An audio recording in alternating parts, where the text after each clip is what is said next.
Captain Sarah Mitchell gripped the controls of her fighter jet as the morning sun cast long shadows across the military base. The year was 1943, and the war had reached a critical point where every skilled pilot was desperately needed. Sarah had fought tooth and nail to earn her wings in a world that believed women belonged on the ground, not in the cockpit of a warplane. The alarm bells rang across the base, their sharp sound cutting through the quiet dawn. Sarah's heart raced as she saw ground crews rushing toward the aircraft. An urgent mission briefing was called, and pilots gathered in the operations room with grim faces. The intelligence officer's words hit like thunder. General Harrison, one of their most experienced commanders, had been shot down behind enemy lines during a reconnaissance mission gone wrong. Sarah studied the mission details carefully. The general's plane had crashed deep in occupied territory, nearly 200 miles from the nearest friendly forces.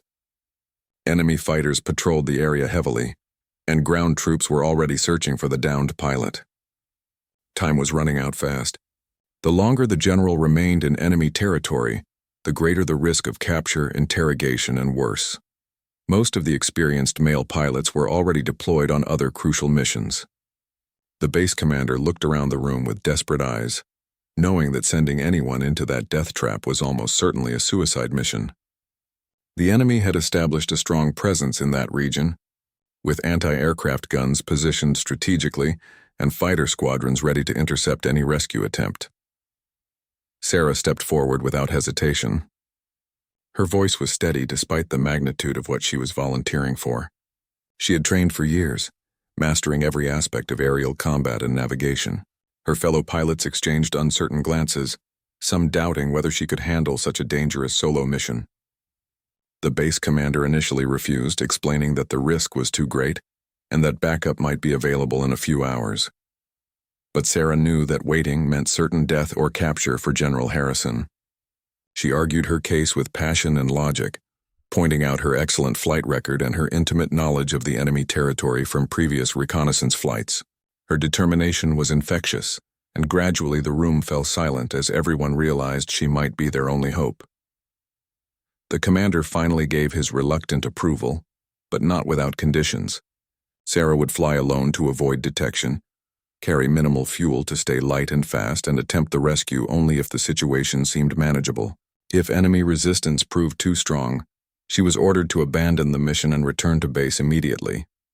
Sarah accepted these terms without argument, though privately she had no intention of abandoning the general regardless of the danger. She spent the next hour studying aerial photographs of the crash site, memorizing landmarks and planning multiple escape routes. Her aircraft was equipped with extra ammunition and a basic medical kit, though space was limited. As she walked toward her fighter plane, Sarah felt the weight of responsibility on her shoulders. The ground crew wished her luck with forced smiles, knowing the odds were stacked heavily against her return. She climbed into the cockpit, ran through her pre-flight checks with mechanical precision, and started the engine. The familiar roar of the aircraft gave her confidence as she taxied toward the runway. The takeoff was smooth despite her nervousness. As the base disappeared below her, Sarah set course for enemy territory, flying low to avoid radar detection. The landscape changed gradually from friendly farmlands to war-torn countryside, marked by bomb craters and abandoned villages. She maintained radio silence, knowing that enemy forces would be monitoring all frequencies for any sign of rescue attempts. Sarah's mind raced through various scenarios as she approached the danger zone. She had trained extensively in evasive maneuvers and aerial combat, but this mission would test every skill she had learned. The success of the rescue depended not just on her flying ability, but also on her capacity to think quickly under extreme pressure and adapt to rapidly changing circumstances on the ground. Sarah's aircraft cut through the morning air as she crossed into enemy territory. The radio crackled with distant chatter in foreign languages, confirming her fears that the area was heavily monitored. She adjusted her flight path to follow a river valley, using the natural terrain to mask her approach from ground-based radar systems. 20 minutes into enemy airspace, Sarah spotted the first sign of trouble. 3 dark specks appeared on the horizon, growing larger by the second. Enemy fighters were conducting a routine patrol, and their flight path would intersect with hers in less than 5 minutes.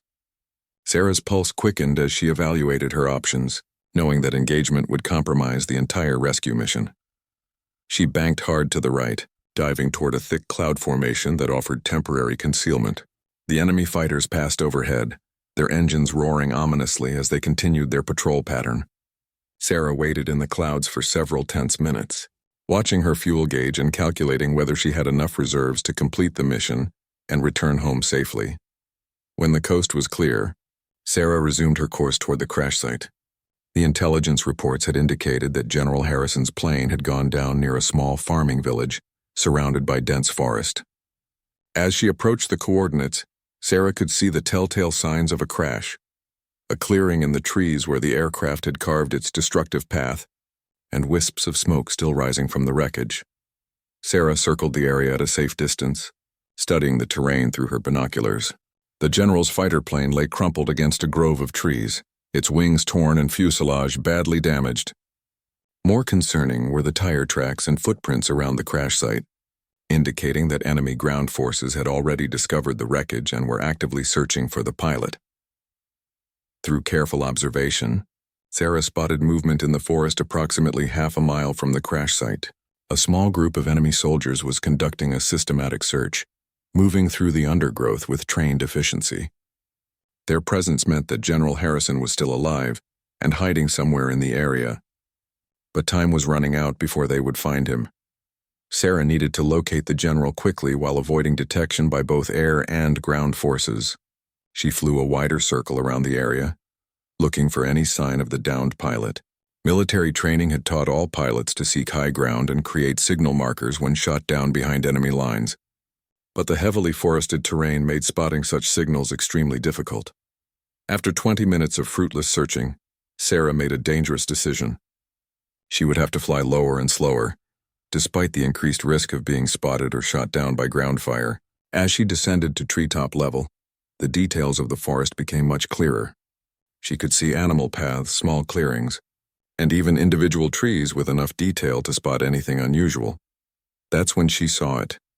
A small piece of reflective metal catching the sunlight from a rocky outcrop about 2 miles northeast of the crash site. Sarah focused her binoculars on the location and felt a surge of relief. General Harrison was crouched behind some boulders, using a mirror to signal aircraft in a pattern that identified him as friendly forces. The general appeared to be injured but mobile. Sarah could see that he was favoring his left leg and moving carefully, suggesting possible fractures or severe bruising from the crash. More urgently, the enemy search party was advancing steadily in his direction, their systematic sweep pattern bringing them dangerously close to his hiding spot.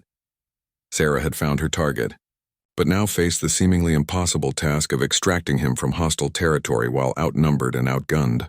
The terrain around the general's position was too rough for any kind of aircraft landing, and enemy forces were too close for a safe pickup, even if suitable ground were available.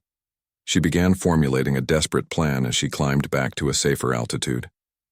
The mission had entered its most critical phase, where split-second decisions and flawless execution would determine whether both she and General Harrison would survive the next hour. Sarah checked her ammunition supply and fuel levels one more time, knowing that everything depended on what happened next. Sarah's mind worked frantically as she assessed the tactical situation below. The enemy search party consisted of approximately 8 soldiers moving in a coordinated pattern, while General Harrison remained hidden behind the rocky outcrop with limited mobility. A conventional rescue was impossible, but Sarah had developed an unconventional plan that might work if executed with perfect timing and a considerable amount of luck. She began by studying the topography more carefully. About 3 miles to the west lay a straight section of abandoned road that appeared long enough for an emergency landing, though it was dangerously close to what looked like an enemy checkpoint. The road offered her only realistic option for getting back into the air with a passenger, but reaching it would require moving the general across open terrain. While under potential observation, Sarah decided to create a diversion that would draw the enemy search party away from the general's position. She climbed to attack altitude and selected a target, a small bridge crossing a stream about a mile south of the search area. Destroying the bridge would serve 2 purposes. It would attract the soldiers' attention and force them to investigate the explosion, while also blocking a potential enemy supply route. She lined up her approach carefully, diving toward the bridge at maximum speed. The anti-aircraft fire started immediately, with tracer rounds streaking past her cockpit as ground defenses responded to the threat. Sarah ignored the incoming fire and focused on her target, releasing her payload with precision timing. The bridge exploded in a shower of concrete and steel, sending debris high into the air. The diversion worked exactly as planned. Sarah watched through her rearview mirror as the enemy soldiers abandoned their search pattern and rushed toward the explosion site to investigate. This gave General Harrison a precious window of opportunity to move toward the abandoned road without being observed, though his injured condition would slow his progress significantly.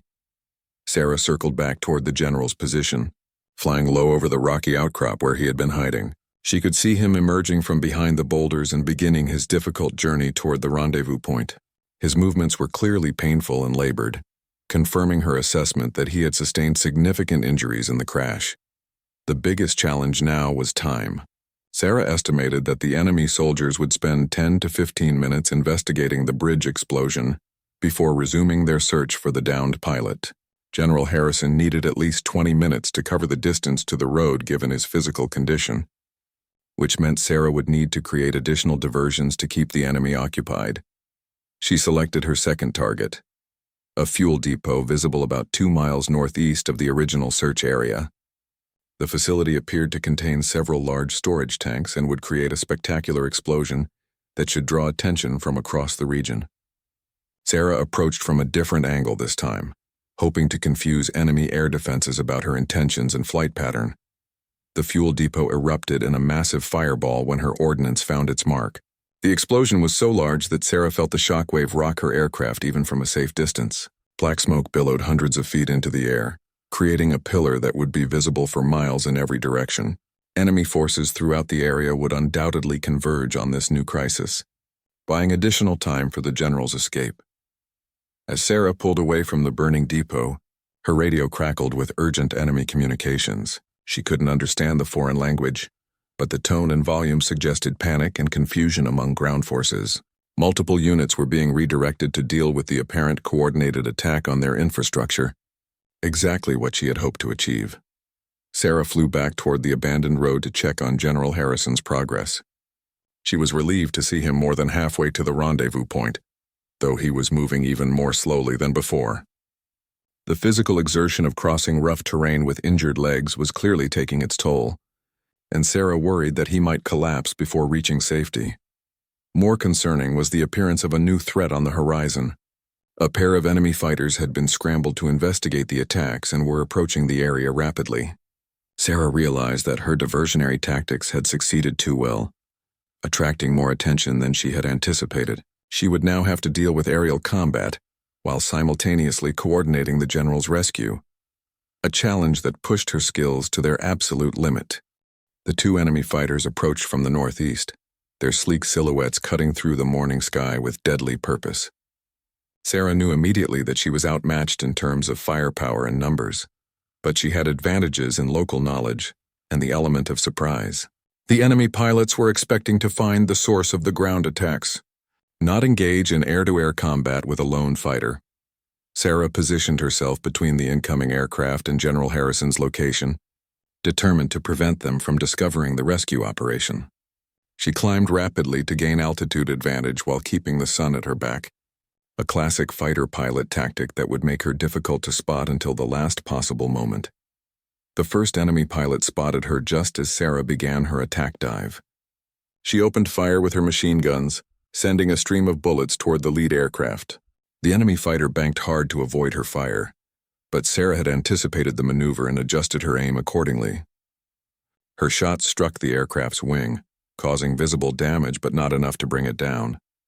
The second enemy fighter immediately moved to attack Sarah from her blind spot, but she had expected this coordinated response. She rolled inverted and pulled into a steep dive, using her aircraft's superior speed to break away from the engagement temporarily. The enemy pilots followed, but their heavier fighters couldn't match her agility in the vertical plane. Sarah led the enemy aircraft away from General Harrison's position, drawing them into a running battle that took them several miles from the rescue site. She used every trick she had learned in training, employing barrel rolls, split S maneuvers, and high-speed turns to stay ahead of their attempts to line up killing shots. The enemy pilots were skilled, but they were also frustrated by her unconventional tactics. During a brief lull in the combat, Sarah glanced toward the abandoned road and felt her heart sink. General Harrison had collapsed about halfway to the rendezvous point and wasn't moving. She couldn't tell whether he was unconscious, severely injured, or simply resting, but his motionless form was clearly visible to anyone conducting an aerial search of the area. The enemy fighters were regrouping for another coordinated attack, and Sarah realized she had to end this engagement quickly. She made a split-second decision that went against all conventional fighter tactics. Instead of continuing to evade, she would turn and attack both aircraft simultaneously, using their numerical advantage against them. Sarah pulled into a steep climb, bleeding off speed until her aircraft was nearly stalled. The enemy fighters, expecting her to continue running, were caught off guard when she suddenly rolled over and dove directly toward them.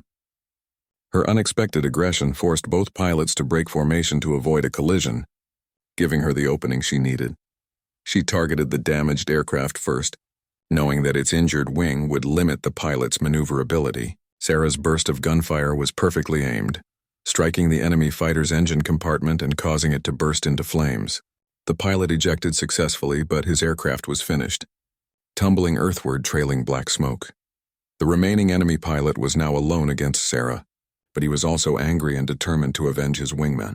He pursued Sarah through a series of violent maneuvers, both aircraft pulling enormous G-forces as they twisted and turned in their deadly dance. Sarah could feel the strain on her body as blood was forced away from her brain during the extreme turns. The enemy pilot was gradually gaining the advantage through superior firepower and aircraft performance. Several of his shots came dangerously close to Sarah's cockpit, and she knew that her luck wouldn't hold much longer. She needed to end this fight immediately, which meant taking a calculated risk that could either save her life or end it. Sarah suddenly cut her throttle and deployed her landing gear, causing her aircraft to slow dramatically and drop like a stone. The enemy pilot, traveling at high speed, overshot her position and found himself directly in front of her guns. Sarah fired continuously until her ammunition was exhausted, watching with grim satisfaction as the enemy fighter disintegrated under the concentrated fire. With both enemy aircraft destroyed, Sarah retracted her landing gear and dove toward the abandoned road where General Harrison lay motionless. She had won the aerial engagement, but the victory felt hollow knowing that the man she had come to rescue might already be beyond help. Time was running out, and enemy ground forces would certainly be responding to the air battle that had just taken place above their heads. Sarah approached the abandoned road with her heart pounding, knowing that this landing would be the most dangerous maneuver of her entire career. The roadway was barely long enough for her aircraft, with deep ditches on both sides and power lines crossing at the far end. Any mistake in judgment would result in a crash that would kill both her and the general she had come to rescue. She lined up her approach carefully, reducing speed as much as possible while maintaining control. The aircraft touched down hard on the rough pavement, bouncing twice before settling into a ground roll that consumed most of the available distance. Sarah applied maximum braking force, feeling her wheels sliding on loose gravel as she fought to stop before reaching the power lines. The aircraft came to a halt with less than 50 feet to spare. Sarah immediately shut down the engine and climbed out of the cockpit, grabbing the emergency medical kit as she sprinted toward General Harrison's motionless form. The silence was eerie after the noise of combat, broken only by the ticking of her cooling engine and distant sounds of vehicles approaching from multiple directions. General Harrison was unconscious but breathing steadily when Sarah reached him. A quick examination revealed a severe leg fracture and possible concussion from the crash, but no immediately life-threatening injuries. She administered a stimulant injection from her medical kit, and the general's eyes flickered open within seconds. "Who are you?" he whispered, struggling to focus on her face. "Captain Sarah Mitchell, sir. I'm here to get you home," she replied while checking his pupils for signs of serious head trauma. The general tried to sit up but gasped in pain as his broken leg shifted. Sarah helped him into a more comfortable position while explaining the situation rapidly. Enemy forces were converging on their location from multiple directions, and they had perhaps 10 minutes before the area would be completely surrounded. "Can you walk at all, sir?" Sarah asked, though she could see from his injuries that movement would be extremely painful. "I'll manage," General Harrison replied through gritted teeth. "Get me to that aircraft." Sarah helped him stand, taking most of his weight on her shoulders as they began the slow journey back to her fighter plane. Every step was agony for the general, but he refused to give up despite his obvious pain. Sarah admired his determination, while calculating whether they had enough time to reach the aircraft before enemy forces arrived.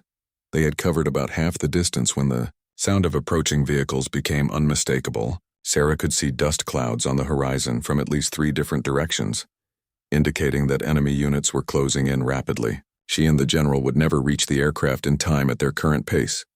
"Leave me," General Harrison gasped, his face pale with pain and exhaustion. "Save yourself and get back to base with the intelligence I gathered before the crash." Sarah ignored his suggestion completely. She had not come this far and fought this hard to abandon her mission now. Instead, she adjusted her grip on the general and picked up their pace despite his protests. The aircraft seemed impossibly far away, but she was determined to reach it regardless of the approaching danger. The first enemy vehicles appeared on the road behind them when they were still 100 yards from the aircraft. Sarah could hear shouting in foreign languages and the sound of troops dismounting from their transports. Shots rang out as enemy soldiers spotted the fleeing pair and opened fire. Though the range was too great for accurate shooting with small arms, Sarah half-carried, half-dragged General Harrison the remaining distance to her fighter plane. Getting him into the rear cockpit proved nearly impossible given his injuries and the aircraft's cramped configuration, but desperation gave them both additional strength. The general collapsed into the seat just as enemy soldiers reached effective firing range. Bullets began striking the aircraft's fuselage as Sarah performed the fastest engine start of her career. The propeller spun to life just as enemy troops reached the roadway where her plane sat. She released the brakes and opened the throttle completely, feeling the aircraft surge forward as more bullets whistled past the cockpit. The takeoff was a nightmare of crosswinds, inadequate runway length, and enemy fire. Sarah pulled back on the controls at the last possible moment, lifting off just barely above stall speed as power lines flashed past her wingtips.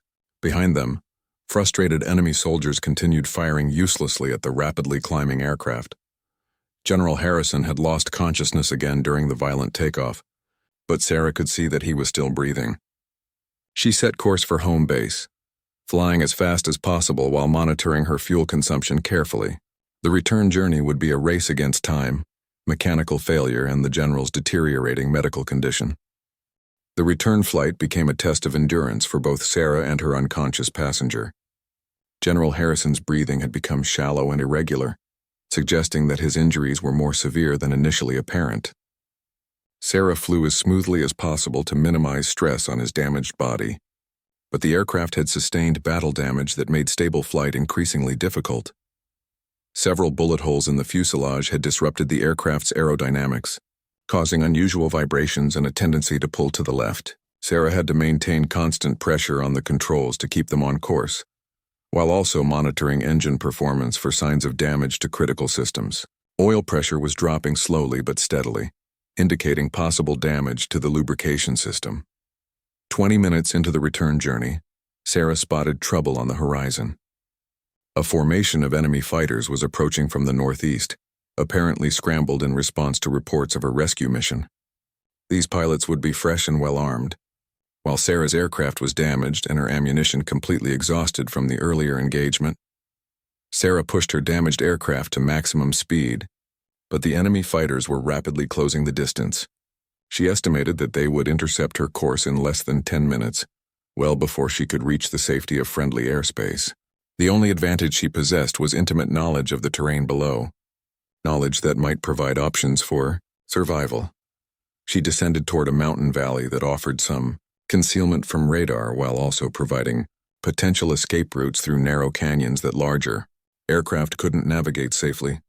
The enemy fighters followed her down, but they were forced to spread out in the confined airspace, reducing their tactical advantage.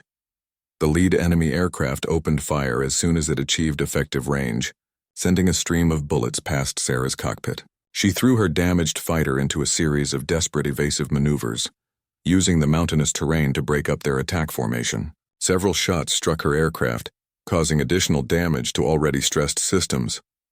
Sarah dove into a narrow canyon that she had memorized during training flights, pulling her aircraft through a series of tight turns that followed the winding course of a river below. The enemy pilots hesitated to follow at first, uncertain about the terrain hazards, but their squadron leader eventually committed to the pursuit.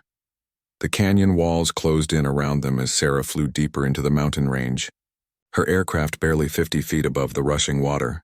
She knew every twist and turn of this particular canyon, while the enemy pilots were flying blind through unfamiliar territory.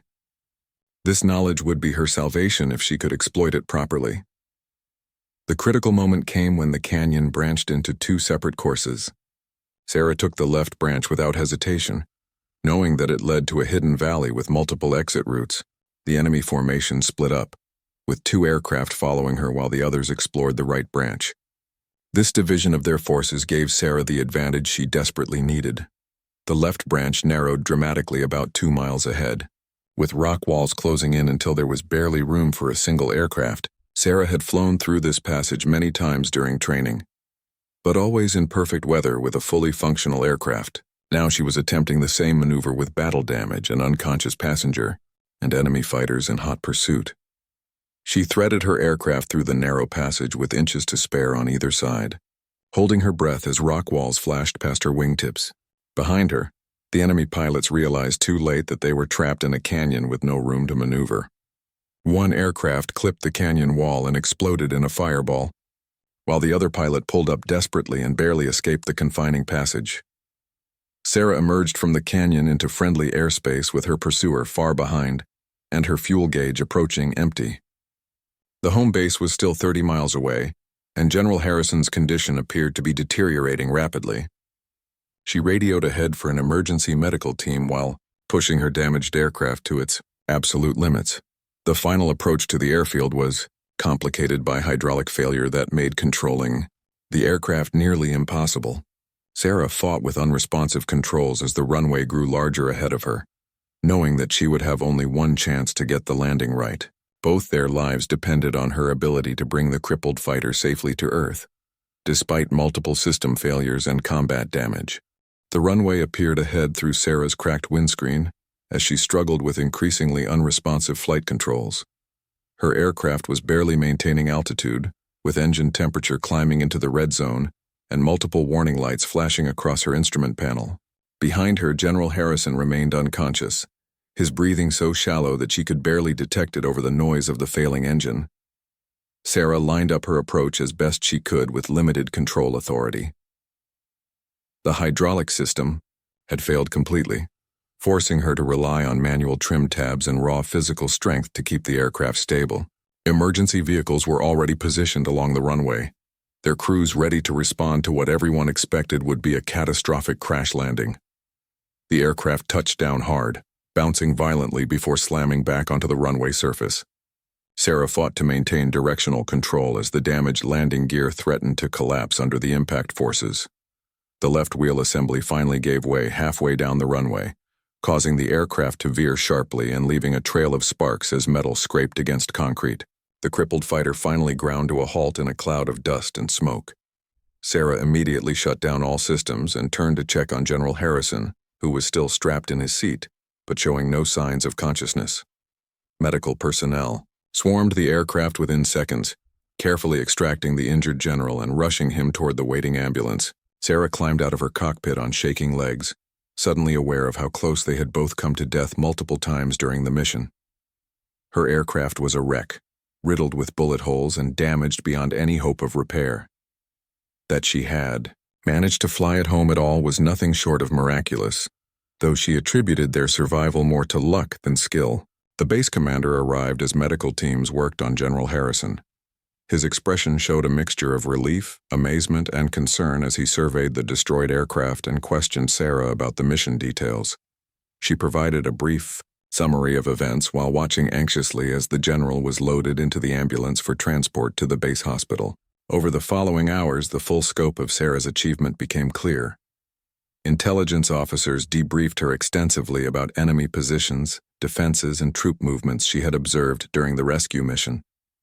The information she provided proved invaluable for planning future operations in that sector, while her successful engagement with enemy fighters had eliminated several experienced pilots from their ranks. More importantly, General Harrison survived his injuries and made a complete recovery over the following weeks.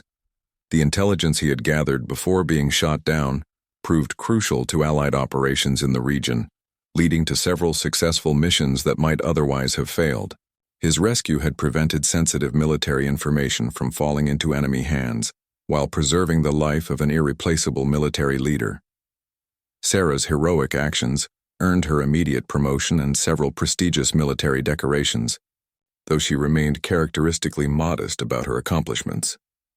She insisted that any competent pilot would have attempted the same rescue under similar circumstances, deflecting praise toward the ground crews and support personnel who had made the mission possible.